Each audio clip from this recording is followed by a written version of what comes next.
Hi everybody, welcome to Under the Arch Sports. Today we are talking St. Louis BattleHawks.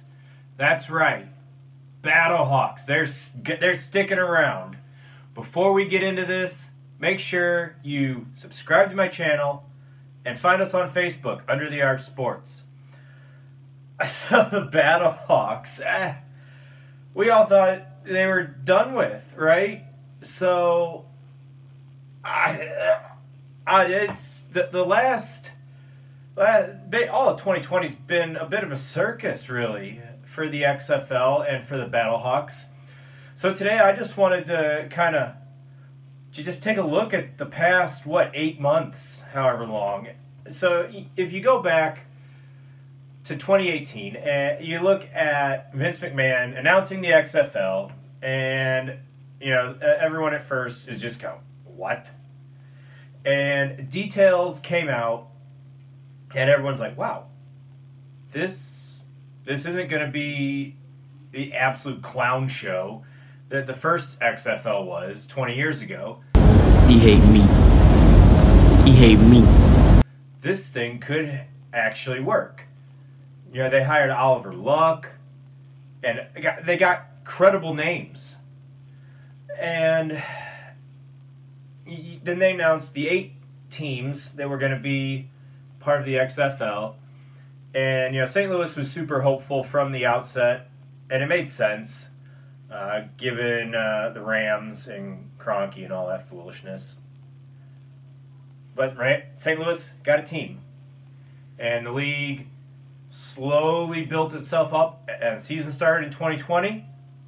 And things were going pretty decently. The average attendance was just short of 20,000 league-wide. Right after NFL season, you can't expect a whole lot better than that. When you look at St. Louis, specifically, the BattleHawks had 2 of the top 3 biggest crowds for the entire season. The home opener for the BattleHawks had 29,000 and change. The home opener for Seattle's team had a few hundred less. And then the third most attended game was the BattleHawks' second game. And those 3 crowds blew everybody else away. So, well done, St. Louis fans, first off. But secondly, it gives hope for the rest of the league going forward.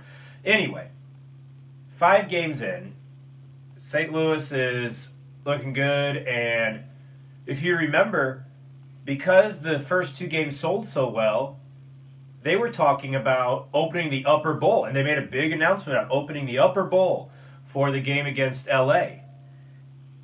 And then COVID happened, and the season was suspended, eventually canceled. A month later, that loss of revenue proved pretty much fatal, and the league announced that they were suspending all operations and all employees were terminated.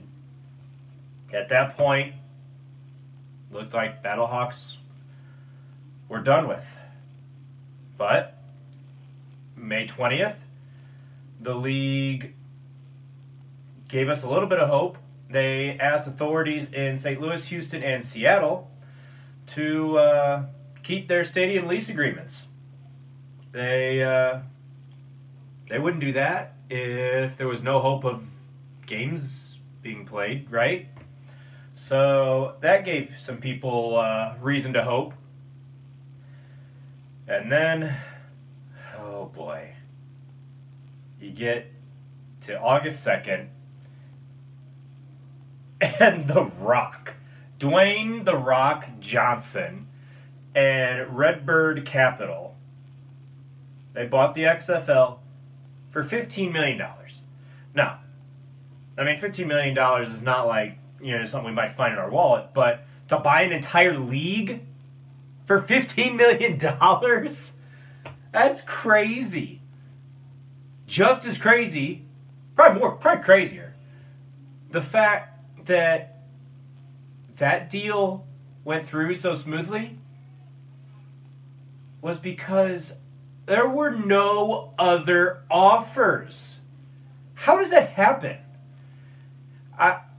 I feel like if every BattleHawks fan was made aware that there were no other offers, BattleHawks fans would have chipped in enough to get $25 million, bought the entire XFL, renamed it the Stan Kroenke Sucks Football League, and made a rule that the BattleHawks win the championship every year. But $15 million.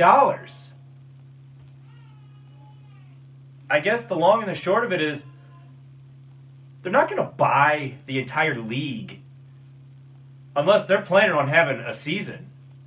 So they confirmed as much since the purchase, and now they've gone as far as to say that for 2021, they will look at playing the season in a bubble if they need to, if COVID demands it. So, to me, that is very telling that we should plan on having BattleHawks football. Cacaw will remain the law for all the BattleHawks fans out there. And for St. Louis fans of all sports in general, that's just exciting because the team was taking off. They were doing pretty well. The record was 3-2, but they looked pretty good. They were entertaining.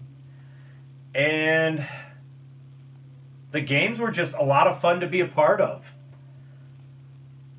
I don't know. We'll see what happens. Hopefully, by 2021, we are looking at a cure, vaccine, and we're able to have crowds. Anyway, that is all I've got for BattleHawks football today. Make sure you like Under the Arch Sports on Facebook, and make sure you subscribe to this channel. Thanks for watching.